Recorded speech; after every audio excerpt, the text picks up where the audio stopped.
ईद का दिन था।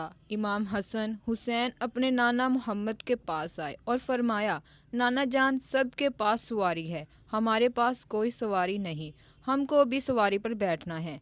हजूर पाक ने इमाम हसन को अपने एक कंधे पर बैठाया और इमाम हुसैन को अपने दूसरे कंधे पर बैठाया और कहा, हसन बेटे, मेरे सर के आधे बाल मुबारक तुम पकड़ लो और आधे बाल हुसैन तुम पकड़ लो, मैं तुम दोनों की सवारी हूँ।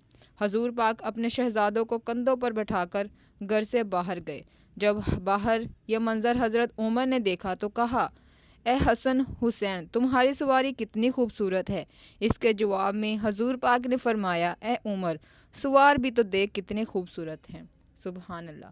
तो ये थी मोहब्बत अपने नवासों के लिए। वीडियो अच्छी लगी हो तो प्लीज़ मेरे चैनल को सब्सक्राइब कर दें ताकि ऐसे आने वाली मज़ीद वीडियो शॉर्ट एंड लॉन्ग देखने को मिल सके। अल्लाह हाफिज़।